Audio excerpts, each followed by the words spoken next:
नमस्कार दोस्तों, चलिए जानते हैं हरियाणा की 50 फटाफट बड़ी खबरों को सिर्फ 10 मिनट में। लेकिन उससे पहले यह वीडियो आप किस जगह से देख रहे हैं हमें कमेंट में जरूर बताएं। अंबाला में बारिश के बाद अब संक्रमण फैल रहा है। टाइफाइड और पेट दर्द के मरीज तेजी से बढ़ रहे हैं। अस्पतालों में भीड़ बढ़ गई है। डॉक्टर लोगों को उबला पानी पीने और साफ सफाई का ध्यान रखने की सलाह दे रहे हैं।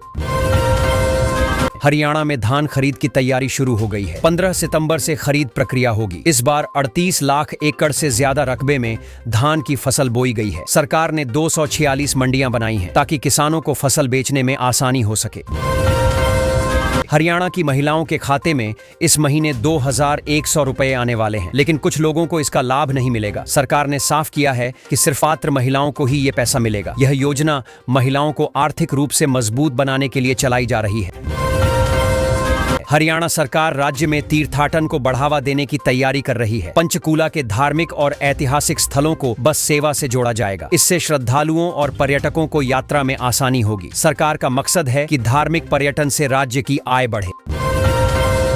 हरियाणा के वैज्ञानिकों ने गेहूं की नई किस्म WH1309 विकसित की है। इस किस्म से कम समय में ज्यादा पैदावार मिलेगी। किसान इसका फायदा उठा सकेंगे। इसमें रोग प्रतिरोधक क्षमता भी ज्यादा है। कृषि विशेषज्ञों का मानना है कि यह हरियाणा की खेती को नई दिशा देगी। हरियाणा में कई थानों के SHO बदल दिए गए हैं। पुलिस विभाग ने ये फेरबदल व्यवस्था को चुस्त दुरुस्त करने और कानून व्यवस्था को मजबूत बनाने के लिए किया है। जिन SHO को नई जिम्मेदारी दी गई है उन्हें तुरंत कार्यभार संभालने के आदेश भी जारी हो चुके हैं। अंबाला में अग्निवीर योजना के तहत भर्ती रैली होने वाली है। 8 से 15 नवंबर तक ये रैली खड़गा स्टेडियम में होगी। युवाओं को मौका मिलेगा सेना में शामिल होने का। पात्र उम्मीदवारों को सभी जरूरी दस्तावेज लेकर समय पर उपस्थित होना होगा। अंबाला रेलवे परिसर में यात्रियों की सुविधा के लिए 2 नए ATM लगाए जाएंगे। इससे लोगों को तुरंत पैसे निकालने की सुविधा मिलेगी और बाहर जाने की जरूरत नहीं होगी। रेलवे प्रशासन का कहना है कि यात्रियों की जरूरतों को ध्यान में रखते हुए ये व्यवस्था की जा रही है। अंबाला में आई बाढ़ ने उद्योगों पर बड़ा संकट खड़ा कर दिया है। पानी भरने से कई फैक्ट्रियों में काम बंद पड़ा है। मशीनें खराब हो रही हैं और नुकसान का अंदाजा करोड़ों में लगाया जा रहा है। व्यापारी सरकार से मुआवजे और राहत की मांग कर रहे हैं। अंबाला में मौसम बदलने की वजह से आंखों में संक्रमण तेजी से बढ़ रहा है। कई लोग लाल आंख, जलन और पानी आने की शिकायत के साथ अस्पताल पहुंच रहे हैं। डॉक्टर लोगों को सावधान रहने और जरूरत पड़ने पर तुरंत इलाज कराने की सलाह दे रहे हैं। चंडीगढ़ से बिहार तक सीधी यात्रा आसान होने वाली है। रेलवे अब स्पेशल ट्रेन चलाने की तैयारी कर रहा है। इससे बिहार आने जाने वाले यात्रियों को सुविधा होगी। खासकर त्योहारों के समय भीड़ को संभालने और सीट की समस्या दूर करने के लिए ये कदम उठाया जा रहा है। अंबाला में इनर व्हील क्लब ने समाज सेवा का उदाहरण पेश किया। क्लब की टीम ने 100 TB मरीजों को राशन बांटा। इससे मरीजों और उनके परिवारों को बड़ी राहत मिली। संगठन का कहना है कि कमजोर वर्गों की मदद करना उनका मकसद है और आगे भी ये जारी रहेगा। अंबाला के समाधान शिविर में ग्रामीणों ने तटबंध निर्माण की मांग रखी। गांव के लोगों का कहना है कि बाढ़ आने पर पानी उनके खेत और घरों को डुबो देता है। अगर तटबंध बना दिया जाए तो उनकी समस्या काफी हद तक खत्म हो जाएगी। प्रशासन ने आश्वासन दिया है। अंबाला में सफाई पर जोर दिया जा रहा है। अधिकारियों और कर्मचारियों के अवकाश पर रोक लगा दी गई है। अब सफाई व्यवस्था को प्राथमिकता दी जाएगी। प्रशासन का कहना है कि शहर को स्वच्छ रखना सबकी जिम्मेदारी है, इसलिए सफाई में कोई लापरवाही बर्दाश्त नहीं की जाएगी। NMMS छात्रवृत्ति के लिए आवेदन शुरू हो गए हैं। इस योजना के तहत छात्रों को हर महीने 1000 रुपए की आर्थिक मदद मिलेगी। सरकार का उद्देश्य है कि आर्थिक रूप से कमजोर छात्र पढ़ाई जारी रख सकें। इच्छुक छात्र ऑनलाइन आवेदन कर सकते हैं और आवश्यक दस्तावेज जमा करने होंगे। हरियाणा सरकार ने आवारा जानवरों से होने वाले नुकसान पर मुआवजे की योजना शुरू की है। कुत्ते के काटने या अन्य पशुओं के हमले से चोट या मौत की स्थिति में आर्थिक सहायता मिलेगी। यह योजना दयालु 2 नाम से शुरू की गई है। इसका मकसद परिवारों को आर्थिक सहारा देना है।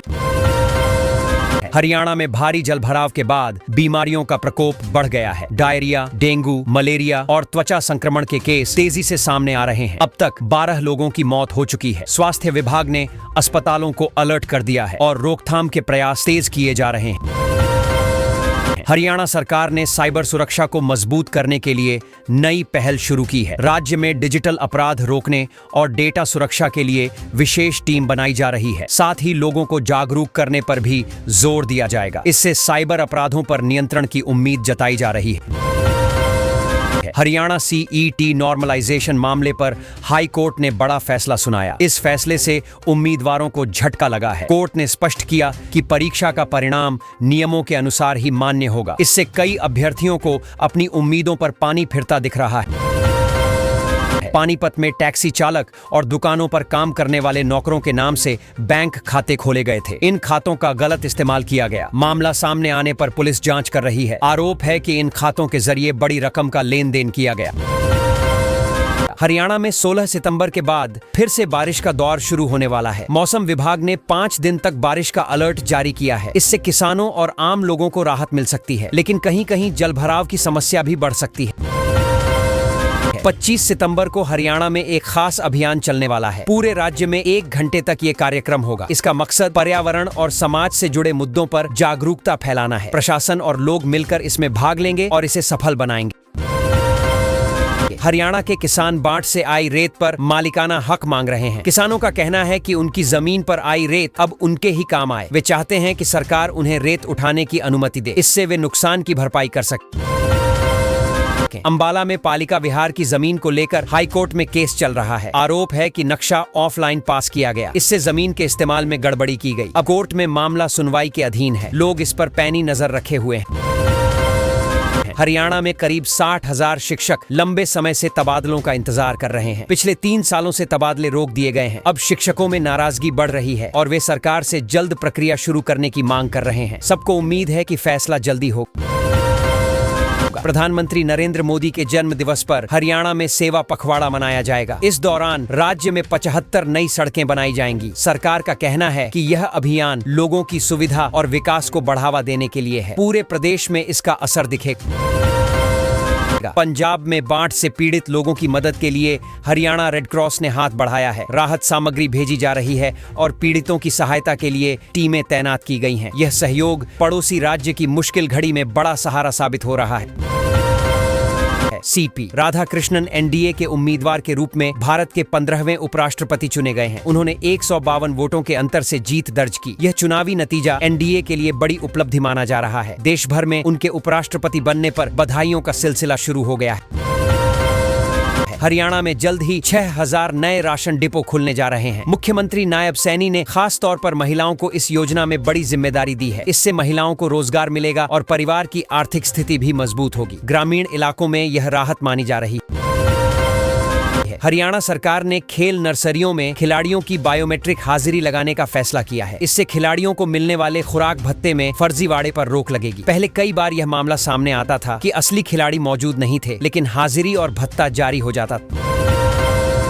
हरियाणा कर्मचारी चयन आयोग जल्द ही स्पोर्ट्स कोटे के तहत नई भर्तियों की संभावना जता रहा है। आयोग ने संकेत दिए हैं कि विभिन्न विभागों में खिलाड़ियों को पद दिए जाएंगे। इससे खेलों में रुचि रखने वाले युवाओं को सरकारी नौकरी का मौका मिल सकता है। तैयारी करने वाले अभ्यर्थी बेसब्री से इंतजार कर रहे हैं।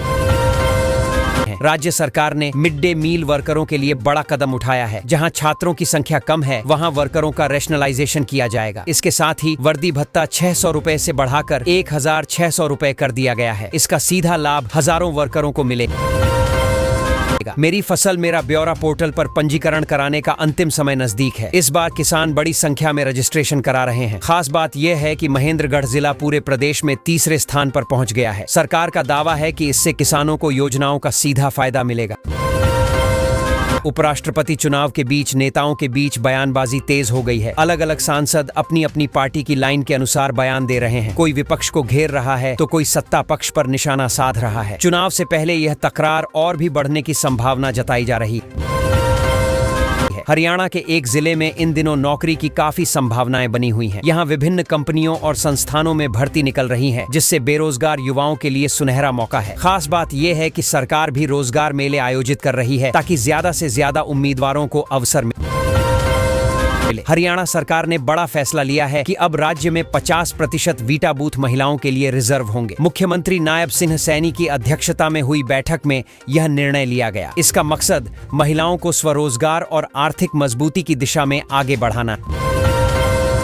हरियाणा के कृषि मंत्री ने कहा है कि किसानों के हित में अब राज्य में स्वदेशी मेलों का आयोजन किया जाएगा। इन मेलों में किसानों को नई तकनीक, बीज और खेती के आधुनिक साधनों की जानकारी दी जाएगी। इससे किसानों की आमदनी बढ़ाने और खेती को लाभकारी बनाने की कोशिश होगी।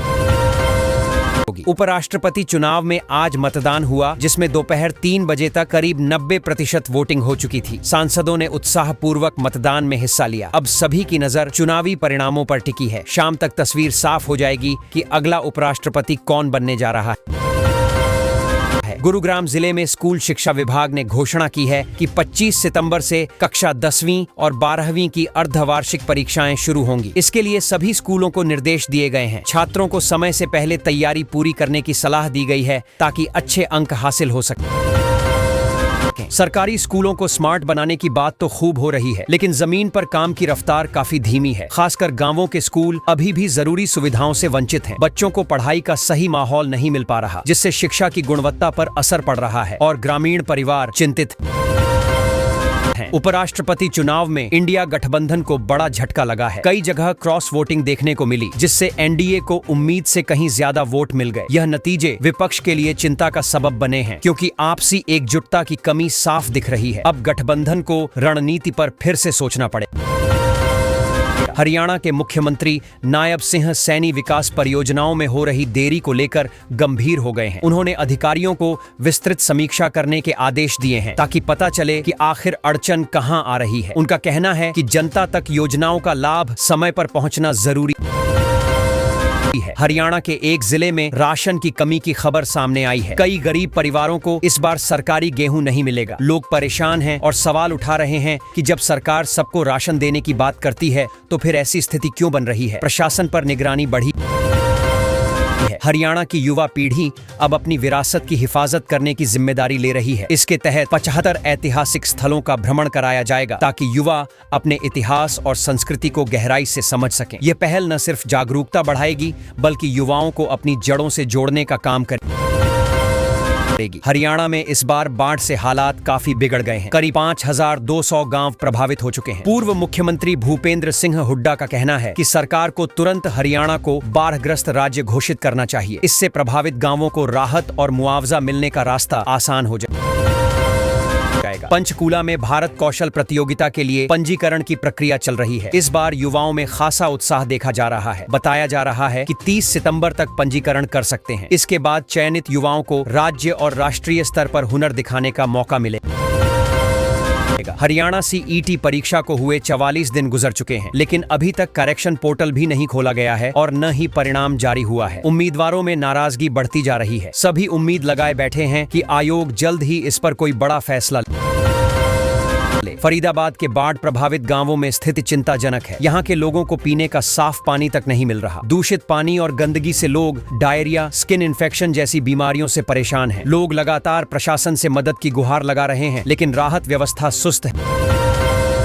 मौसम विभाग ने हरियाणा में नया अलर्ट जारी किया है। 10 से 12 सितंबर तक अंबाला, कुरुक्षेत्र, करनाल समेत 6 जिलों में हल्की से मध्यम बारिश हो सकती है। इस वजह से किसानों और प्रशासन दोनों को सतर्क रहने की सलाह दी गई है। बारिश से जनजीवन पर फिर असर पड़ सकता है। हरियाणा में मानसून का असर इतना ज्यादा है कि कई जिलों में पानी भर गया। फसलों को काफी नुकसान हुआ है और किसानों की हालत खराब है। सरकार राहत और मुआवजे की प्रक्रिया पर काम कर रही है। कई इलाकों में आज भी भारी बारिश की संभावना जताई गई है। सरकारी स्कूलों में अर्धवार्षिक परीक्षाओं की डेट शीट जारी कर दी गई है। अब बच्चों और अभिभावकों को तैयारी में आसानी होगी। स्कूल प्रबंधन भी समय पर सिलेबस पूरा कराने में जुटा है। शिक्षा विभाग चाहता है कि परीक्षा प्रक्रिया पारदर्शी और समयबद्ध तरीके से पूरी की जाए। हरियाणा के 8वीं कक्षा के छात्रों को सरकार मासिक छात्रवृत्ति देने जा रही है। आवेदन की अंतिम तारीख भी तय कर दी गई है। इससे गरीब परिवारों के बच्चों को पढ़ाई में मदद मिलेगी। सरकार शिक्षा को मजबूत करने के लिए कई नई योजनाएं लागू कर रही है। बाढ़ राहत के लिए सरकार ने विशेष गिरदावरी शुरू कर दी है। इससे फसलों के नुकसान का आकलन होगा और किसानों को मुआवजा दिया जाएगा। कई गांवों में पानी भरने से हालात बिगड़े हुए हैं। प्रशासन लगातार काम कर रहा है ताकि प्रभावितों को जल्दी राहत मिल सके। हरियाणा के कई जिलों में पानी का स्तर बढ़ गया है और हालात चिंताजनक हैं। मौसम विभाग ने आज भी झमाझम बारिश की संभावना जताई है। प्रशासन ने लोगों को अलर्ट किया है और निचले इलाकों के निवासियों को सुरक्षित स्थानों पर जाने की सलाह दी है।